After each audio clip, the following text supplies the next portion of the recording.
পুরনো বাল্বের ফিলামেন্ট খুলতে একটা স্ক্রুড্রাইভার আর প্লায়াস লাগবে। প্রথমে বাল্বের কাচের অংশটুকু সাবধানে চেপে ধরে প্লায়াস দিয়ে কয়েকটা আঘাত করতে হবে। তার আগে অবশ্যই নিচে একটা কাগজ দিয়ে রাখবেন যাতে ভাঙা অংশগুলো উঠাতে সুবিধা হয়। বেশি জোরে আঘাত করা যাবে না যাতে একেবারে পুরো বাল্বটা না ভেঙে যায়, আবার বেশি আস্তেও করা যাবে না যে একেবারেই কালো অংশটুকু না ভাঙে। এরপর কালো অংশটুকু যখন ভেঙে যাবে তখন স্ক্রুড্রাইভার দিয়ে তখন সেটা বের করার চেষ্টা করতে হবে।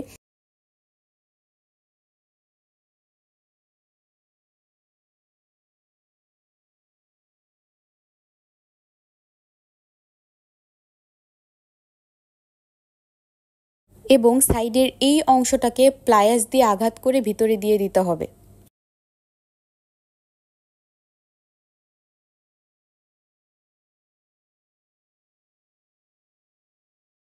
এখন মোটামুটি কালো অংশটুকু বের হয়ে যাওয়ার পর ভিতরে আরেকটু কাচের অংশ থাকে। এই কাচের অংশের উপর স্ক্রুড্রাইভার বসিয়ে প্লায়াস দিয়ে 2-3টা আঘাত করলেই ভেঙে যাবে।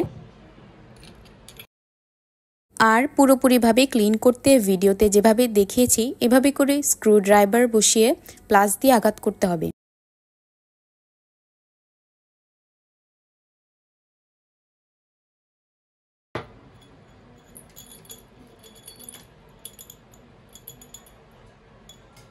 বাল্বের মধ্যে যে এই লম্বা অংশটা রয়েছে এটা সরাসরি বের হতে চায় না, এটা স্ক্রুড্রাইভার দিয়ে একটু নেড়েচেড়ে ঘুরিয়ে দিতে হবে।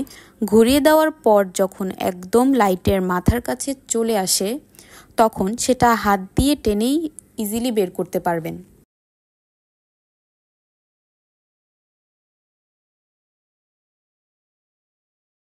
And এই তো বাল্বের ভিতরের ফিলামেন্ট খোলা শেষ। Thanks for watching and subscribe my channel. Bye bye.